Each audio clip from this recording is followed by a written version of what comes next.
اجى محمد شو؟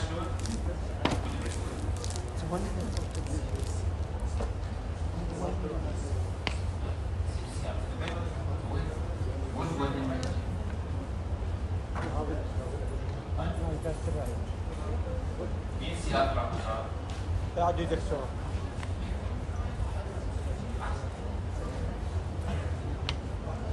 المشكلة اللي بعد مشتغلين.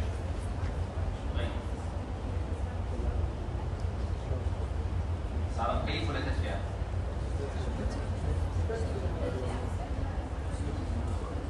الله يرضى عليك، معلش اللي دخلت، شو بدنا تبع الأمن خليه يطفي لنا هذا اللي شغال، سواء تدفئة ولا تبريد، بس شكله تدفئة. طيب محاضرتنا بالنسبة للبيوكيميكال اسبيكت بالجي اي تي مش كثير مختلفة عن السنة الماضية. هي السنة الماضية updated. We're gonna discuss some biochemical issues that are related to the GIP. These are just examples of what's going to happen inside the digestive system. مرة ثانية التسجيل مش مسموح. تمام؟ فلا تسجلوش. الله يطلع. سكر الباب اللي بيدخل. Thank you. Okay. So الأشياء اللي بدنا نناقشها اليوم متعلقة how biochemically we digest and absorb basic nuclear constituents. الأشياء اللي بنعملها هضم اللي هو basic things لأنه في many other things that are going to be absorbed by the digestive system. But here we are discussing the nutrients, how we digest them, break down these molecules, the macromolecules, and then absorb them by certain mechanisms.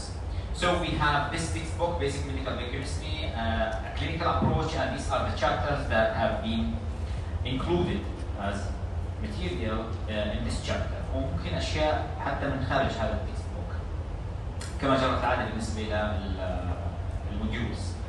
هلا النيوترينتس اللي بيتعاطى معها الانيمال بشكل عام including the human includes proteins, carbohydrates, fats, nucleic acids with some other substances. بس the other substances they have been taken as supplements rather than to be nutrient مش كمصدر غذائي بقدر ما هي مكملات بالنسبه ل building up او الميتابوليزم اللي بيصير داخل الجسم. Some other materials already taken by or included with the nutrients that we take or diet, but they are not digested normally in animals, with some exceptions because they have these certain microorganisms that are responsible for the digestion of cellulose, for example. Pectin is also another material that's not going to be digested, and many other materials like certain carbohydrate molecules, because we don't have specific enzymes, basically. There is no specific enzyme to break down these molecules. هلا ممكن واحد يقترح اوكي طيب خلينا نعمل genetic engineering مش عارف تكييف ولا تبريد هذا بس انا احترقت. طفي لانه صوته كمان مزعج والله. وهيك تسكروا شباب اذا فتحنا اذا طفينا. طيب. ثانك يو. واو. احسن. اوكي. طيب لو اجى واحد قال اوكي بدنا نلاقي سوليوشن انه هذول المواد نعملهم دايجستشن عشان نستفيد منهم. This is not smart, it should be stupid, but it's not smart option or not smart choice.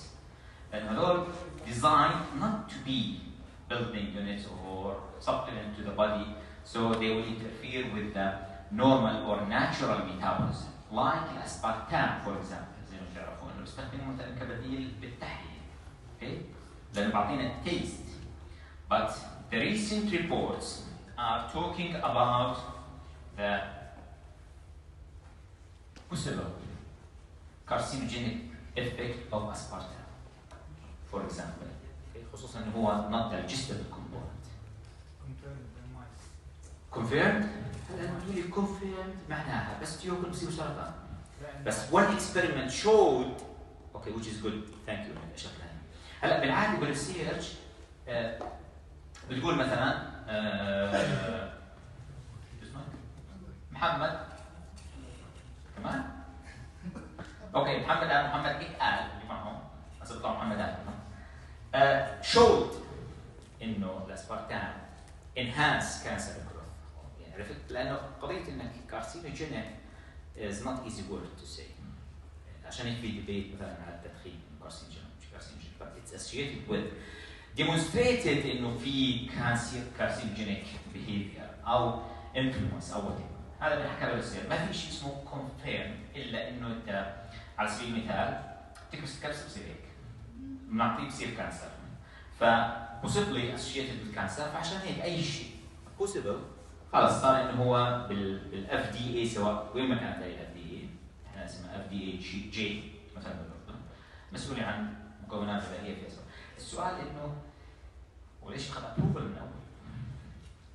لأنه الموضوع تجاري بكل بساطة، إنه في شركات أدوية تحكم العالم، إيش الطريقة اللي إحنا نتخيلها إنه موضوع إصابة، بس لا إنه يعني بيسوقوا الأشياء بطريقة شوي convincing بالكوميونتي اللي هو سواء كان ميديكال ولا لا، إنه هاي المادة ما بتضرش، هي عبارة عن أمينو أسيدز وما أصلاً ما بصيرهاش دايجيشن، بس المشكلة دائماً بنسوا على الناس أو الناس تتناسى إنه هاي could affect certain pathway ما بنعرفش عنها.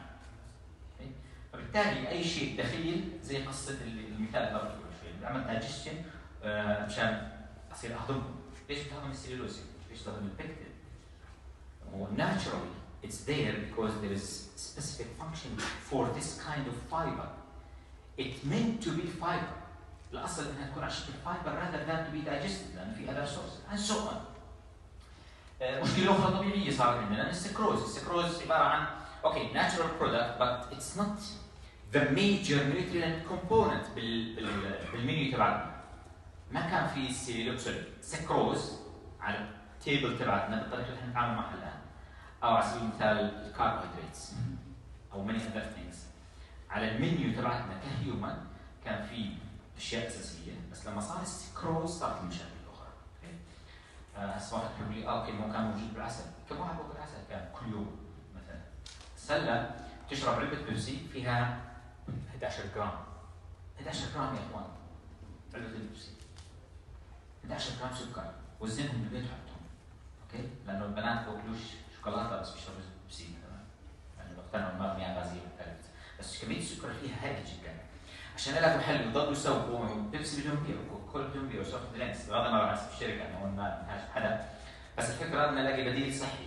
اسبارتام محليات، بعدين كنافه بدون سكر مش عارف ايش حاطين، يعني قضايا تجاريه يعني. So the basic thing to understand, do not interfere with the normal or natural metabolic pathway. تتشطرش كثير، اوكي؟ لأنه بالنهايه وقعنا على راسنا باشياء كثير من ضمنها الماد كاو ديزيز فور اكزامبل. اوكي، هلا هون المزعج بالنسبه لي دائما السكروز والسموكينج، الاشياء اللي بكرههم جدا بالهيومن لايف ستايل الجديد.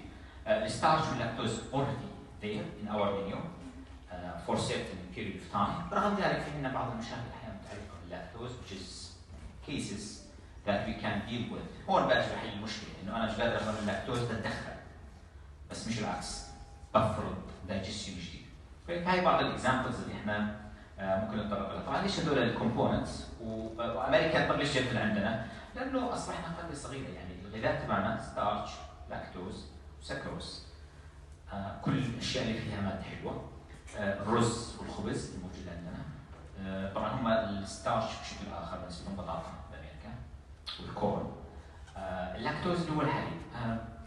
بس احنا مصدر سكري انه يكون اللاكتوز مش كثير ببلادنا، لانه مش ناس كثير بيشربوا حليب اصلي.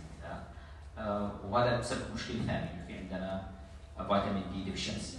بعدين رحنا صرنا نشرب حليب، اذا نشرب لو فات، وهي مصيبه ثانيه. اللو فات ميلك ولا في شيء، مي. كل الاشياء الثانيه ماخوذه، ليش؟ لانه اخذت الفات اللي اصلا في اشياء سولبل بالفات، من ضمنهم فيتامين دي. وبالتالي ما تشربش حليب سكنت لانه انت بدك تشتغل فات. الفات از مانجري، ضروري لازم تشربه. اوكي؟ وهذا انترفير ثاني برضه بالنيوترينت ستايل او لايف ستايل تبعنا. الان بدنا نفهم كيف الكربوهيدرات هذول بناخذهم وكيف نعملهم دايجيشن وكيف الاشكال تبعهم. هلا السكروز احد اكبر المشاكل الصحيه في العالم، هو عباره عن داي سكرايد basically consists of glucose and fructose molecule, and the bond is between carbon number 1 and carbon number 2 of fructose. Okay, so it's glucose, fructose. We need an enzyme to do digestion اللي هو alpha 1,4 or 1,2 glycosidic bond اسمه secrase. هذا الاسم العام. Okay. But it's called glycosidase alpha 1,2 or alpha 1,2 glycosidase enzyme was specifically glucose lactose fructose molecule. هلا sucrose is enough for me انك تعرف انه هو عباره عن sucrase as an enzyme. Maltose is another disaccharide that we have in our diet. Okay, جاي من المالت and the linkage is beta bond 1,6. So it's diglucose molecule.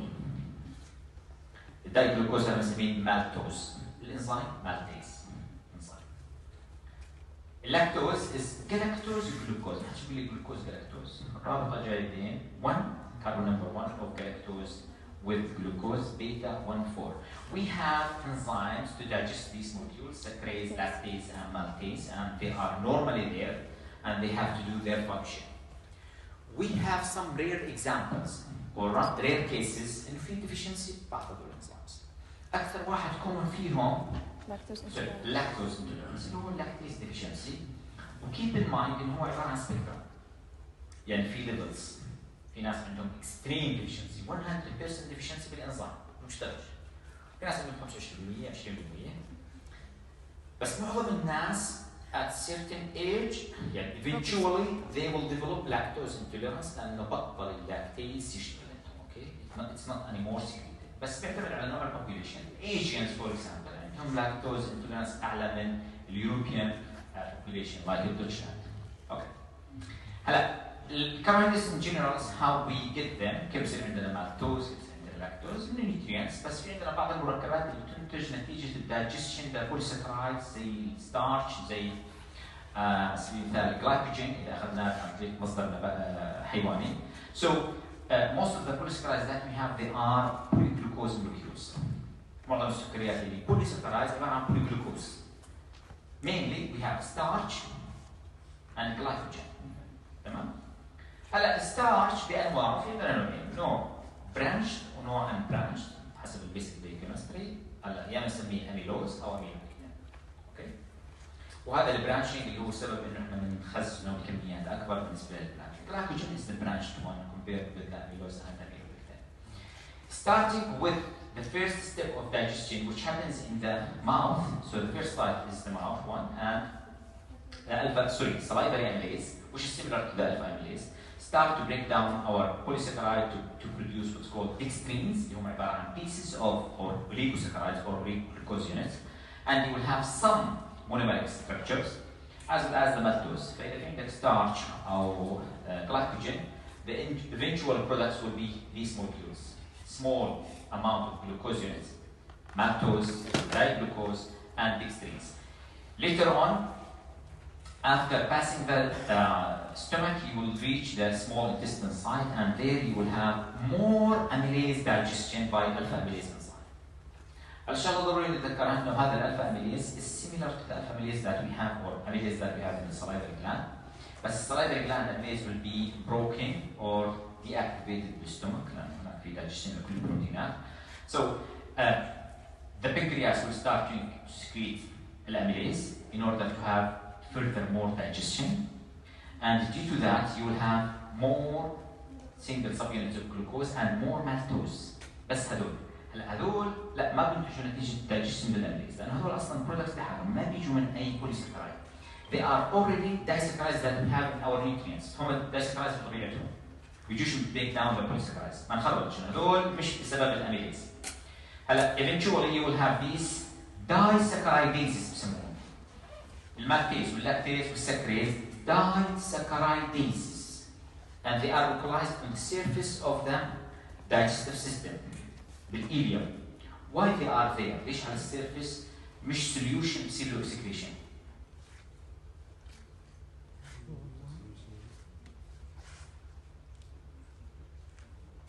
شو السبب انه ربنا خلقهم على السيرفيس تبع الانdothelial cells as enzymes disaccharidases وما كانوش زي الاميليز مثلا بينفرزوا من البنكرياس. عشان ما يصير secretion excretion. طيب اوكي بتفرز زي الاميليز مو بصير له excretion بعدين او حتى بصير له digestion. عشان ما تخرج تصنع اكزاكتلي من ناحيه efficiency انك بتضلك تصنع specific enzymes هاي مشكله. فانت بدك a lot of specific cells. هلا الاميليز اوكي واحد من الانزيمز اللي just one type of cell will secrete الاميليز. So it's generally specific enzyme. وين في glycosidic bond etc. بس بالنسبه لهذول they need specific bonds. ومعناها انه انا بدي يكون في خلايا متخصصه تفرز هذول الانزيمز كل مره. لذلك من ناحيه efficiency it's better to have them on the surface. شغله ثانيه protect them from digestion. لان تصاعد السكريشن البيبتيديزز الموجودين هناك will start to break down هذول البروتينز. لما يكونوا قريبين من السطح they are less exposed للبروتيزز. بس مش enough. بس انهم مش digestion. صح انهم قريبين من السطح تبع السيرفيس للانتيل cells but they don't have specific sites for proteases. يعني تريبسين كيموتريبسين الانزيمز هذول ما انهم مش انزيمز يعمل كليفج لهذول الدايسكرايديزز لانه في مش سبيسيفيك سايت. الاهم من ذلك كله انه you want them close to the gates. لانه اذا بعملهم دايجيشن انا بالسوليوشن اوكي they will البرودكت تبعهم راح يكون هذول جلوكوز جلاكتوز فركتوز كلهم راح يكونوا بالسوليوشن and they could be excreted without getting the benefit. فالافضل سمارت واي انه اكون قريب من السطح once انه they are digested receptors او transporters على endothelial cells themselves so they're gonna be absorbed directly. فلهذول الثلاث اسباب الانزيمز هذول الدايسكرايدز موجود على endothelial cells surface. So eventually you will have these monosaccharides glucose, galactose and fructose. So they need specific transporters in order to be transported to the bloodstream. هلا نعرف على بعض الاشياء اللي اوريدي احنا بنعرفها بالبيوكيمستري. الاميلوز بيختلف زي ما حكينا عن الاميلوبيكتين انه one of them is unbranched the other one is branched. هون في عندنا alpha 1 4 glycosidic bond بينما هون عندي 1 alpha 1 4 as well as alpha 1 6. الكلام اللي بينطبق على الاميلوبيكتين بينطبق على الجلايكوجين. The same concept. بس الجلايكوجين is more branched. والاثنين عندهم شكل helical in order to save the space عشان تعمل الاتفاقات. الشغله الثانيه انه واحد من الديتكشن ميثودز اذا حطينا ايوداين فور اكزامبل بتفاعل مع الاميلوز سوري مع الاميلوبيكتين بتفاعل مع الاميلوز لانه الاثنين ستارش والجلايكوجين از ويل. بس هون ماتش مور رياكتنج لان في سبيس يقدر يدخل منه. واحدة التجارب اللي ضحكتني على التيك توك بتعرف هاي الشاب تطلع ترند انه احد الاخوات طالع بشيء اسمه اكتشاف الملح الفاسد.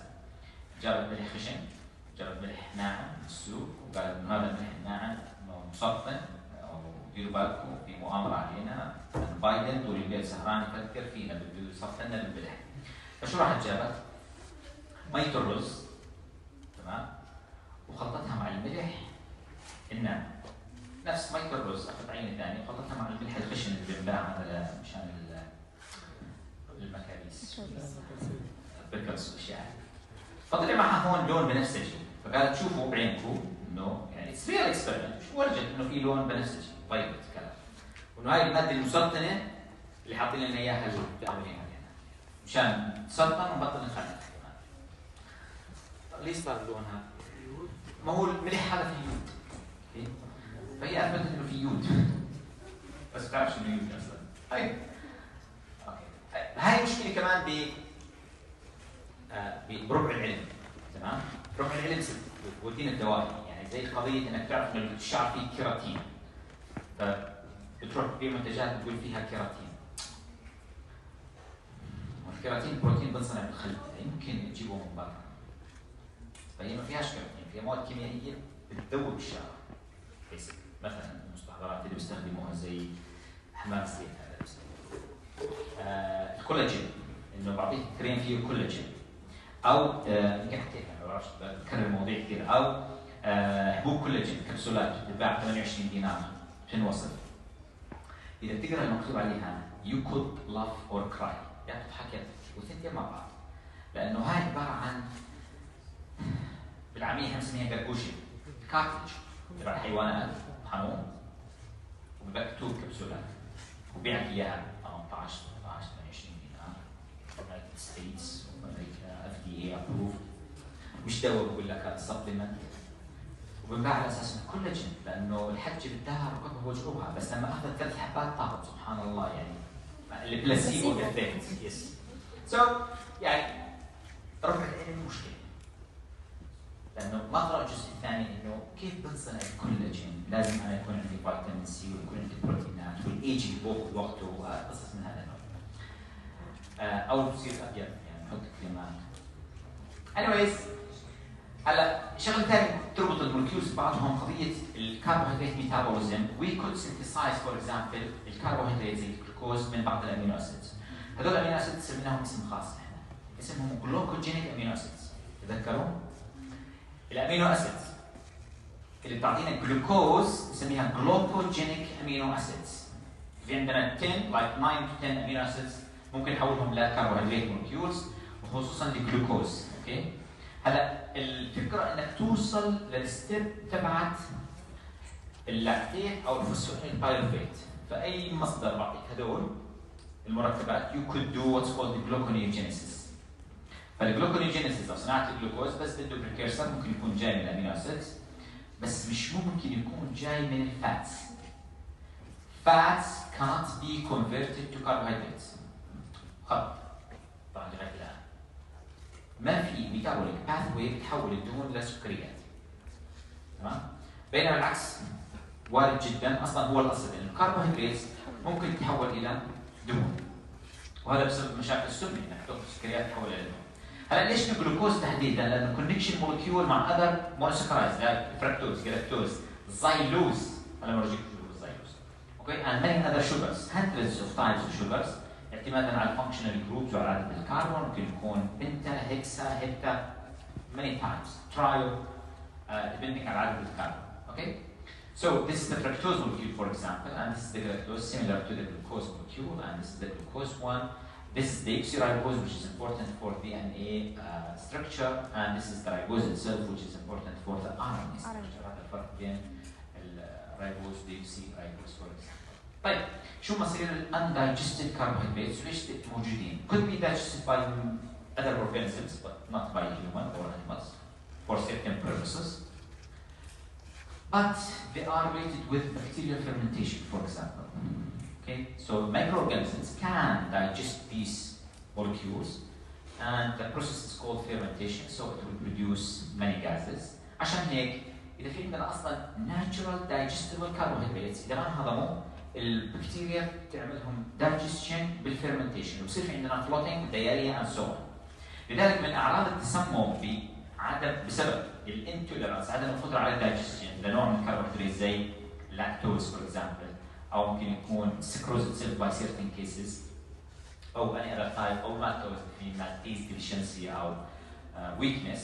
It will be associated with fermentation and then floating and bloating and diarrhea. ففي بعض الحالات إنه ممكن في عندنا lack بهذول الإنزيمز ممكن يكون associated with certain toxicity كexample.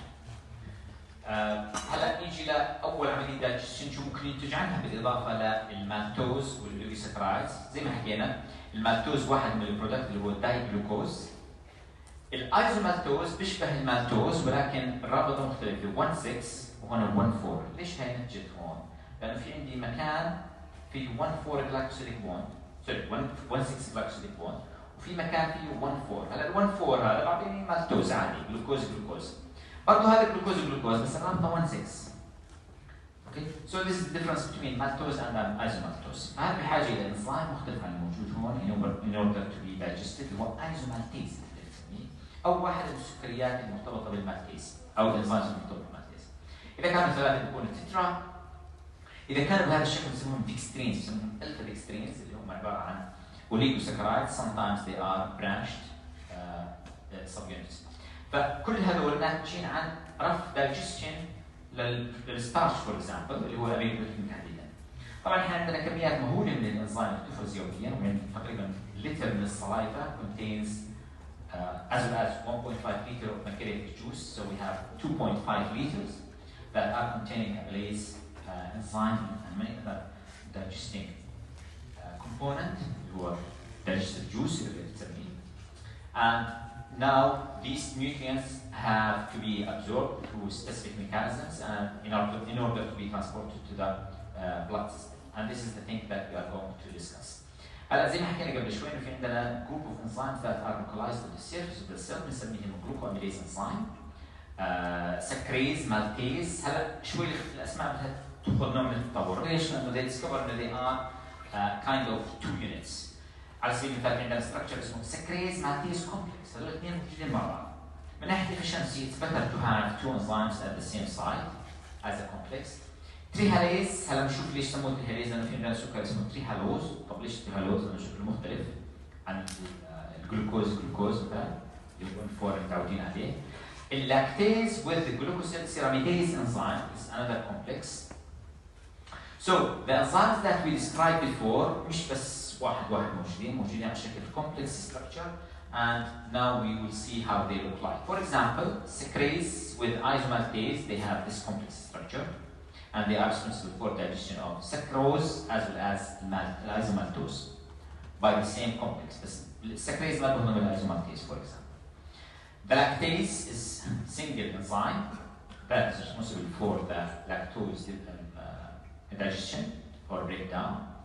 Maltase with the glucosylamylase enzyme is another glucosidase enzyme that is responsible for digestion and glucoamylase enzyme. So they are localized, all of them localized on the surface of the endothelial cells. At the molecular level, how they look like, كيف الستركشر تبعهم. This is the membrane of the endothelial cell, and this is the protein structure. We have N-terminal موجود داخل الخلية اسمه cytoplasmic domain. الlumen domain اللي هو extracellular part contains two major domains اللي هو glucoamylase, for example, in our case of maltase and glucoamylase, and this is the maltase site which is responsible for the digestion of maltose sugar, and this is the bond that we are targeting. So the maltase itself can digest the maltose as maltose as sugar or trehalose sugar, so they can be digested by the same enzyme. Secrase, isomaltase, we have the secrase on the top and isomaltase at the bottom of the enzyme, and all of them forming one complex in order to digest the targets, اللي هم sucrose as well as isomaltose. So it's specific for glycogen. Sometimes if you go to the references you will find these structures. هو نفس اللي حكينا عنه قبل شوي بس باسماء شوي مختلفه. هلا الانتي معناها N-terminal domain of maltase glucoamylase. So هذا الابريفيشن هو maltase glucoamylase enzyme. هلا two complexes or two parts of the complex responsible for the breakdown of alpha 1,4 and alpha 1,4 glycosidic bond. While secrase isomaltase has these subunits, so secrase here for example, or secrase outside actually, and you will have the isomaltase inside. So the first domain is responsible for digestion of alpha 1,4, alpha 1,6. The other domain is responsible for alpha 1,4, alpha 1,2. So this one is very specific for the sucrose rather than any other kind of sugar, and it can break also the glycosidic bond, the usual one that we have in the maltose, for example.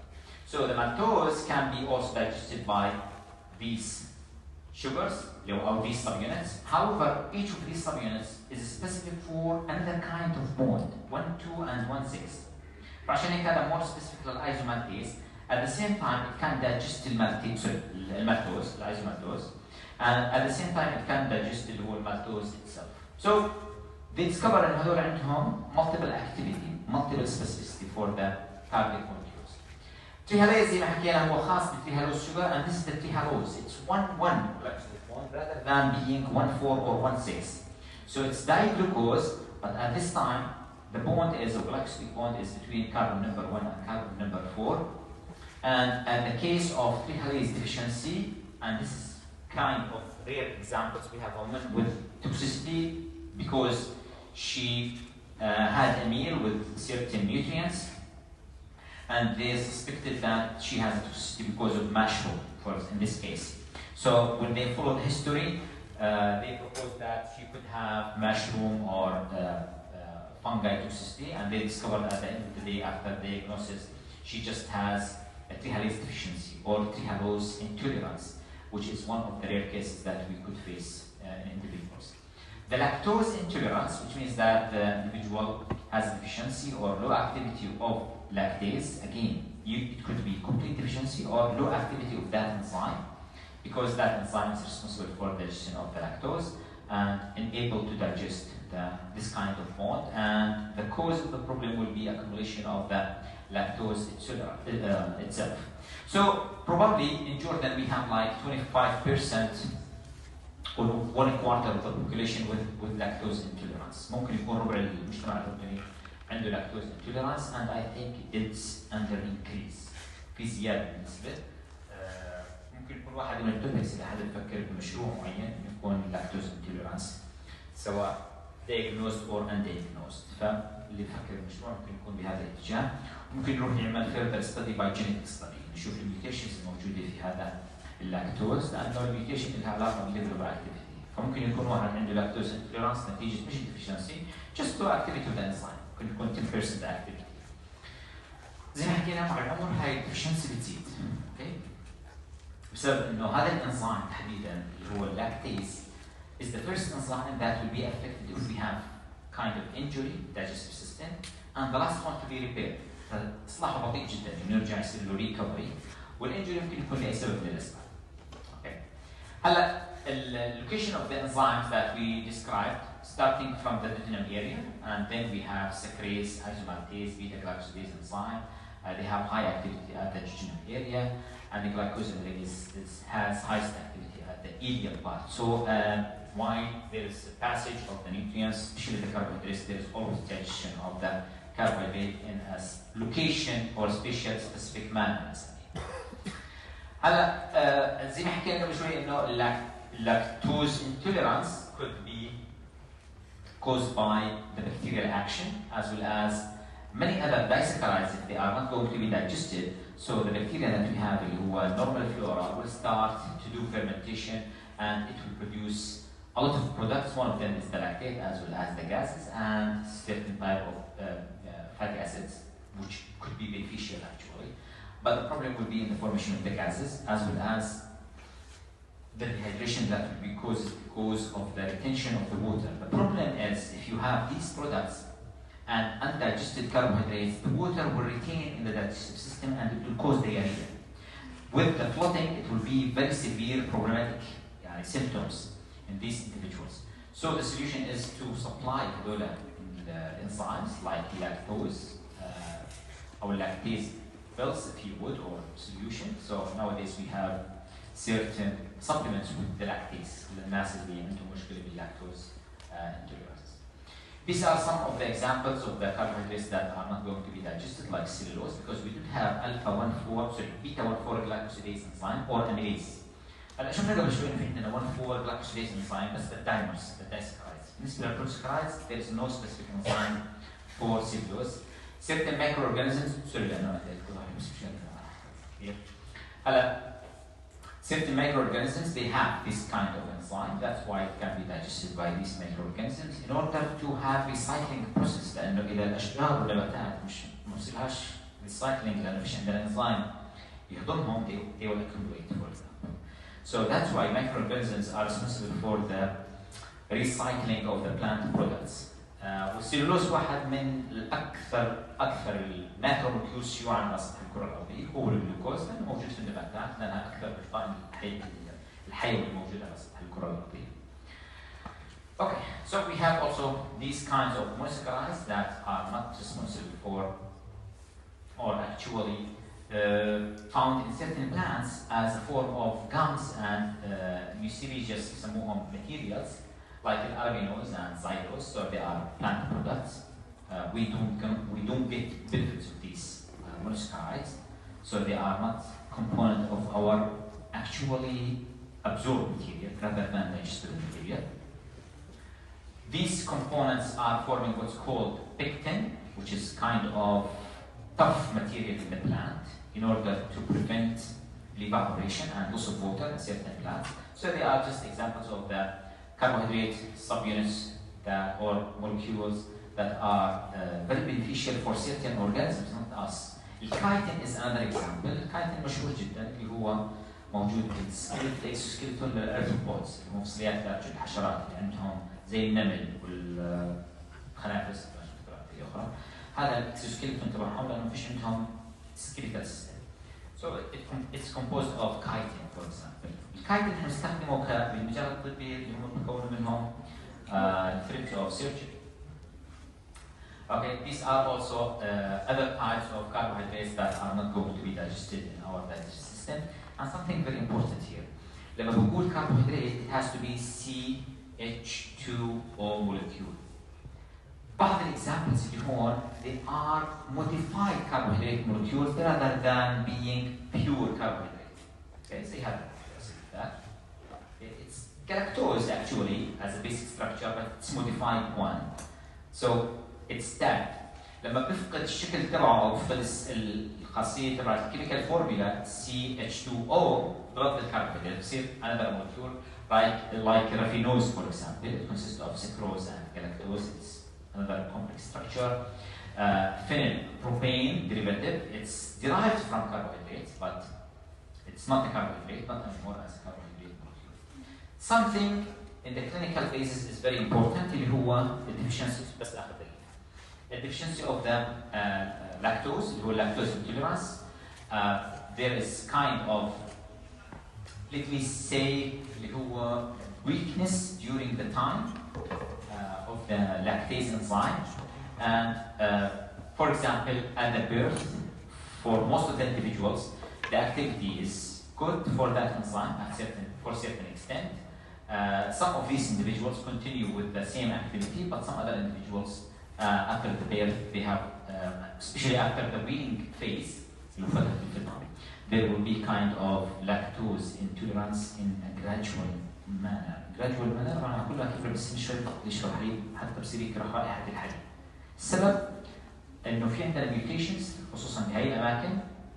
شو معناه إنه يكون 13910 CT؟ إنه في هذاك المكان تحديدا السي متحول للتي سبب ميوتيشن وخلل في هذاك الانزيم. هلا كل واحد من هذول الميوتيشن ما بتعطي نفس النتيجه من ناحيه الديفشنسي. يعني ممكن واحد من الميوتيشنز هذول يؤدي الى ديفشنسي مثل 50% او 20%. اوكي نسبه اللاكتوز انتوليرانس هي برضه نسبيه بالنسبه للاندفيدوالز. الباد نيوز ممكن تكون جود نيوز nobody knows انه ليش بعد عمر معين خصوصا بعد ال 40 most of the individuals will develop lactose intolerance. Okay? Maybe there is no more need for the lactose because already your bone is built and so on. But this is the actually what we have in populations. And if you compare, for example, the agents كنسبة من lactose intolerance مقارنة بالدوتشلاند people, very extreme variation in these populations. وبالتالي ليش هاي الارقام مهمه؟ مش عشان نحفظها، عشان لما تكون انت بتشتغل في مكان رحت على الصين اشتغلت هناك you have to consider ان في عندك population نسبه عاليه لاكتوز intolerance فلما بيجي عندك في عنده diarrhea, bloating and so on او floating. So it means something more susceptible to be lactose intolerance مقارنه بالدوتشلاند people. وكلكم ان شاء الله راح تلفوا العالم وتشتغلوا في اماكن عالميه. See you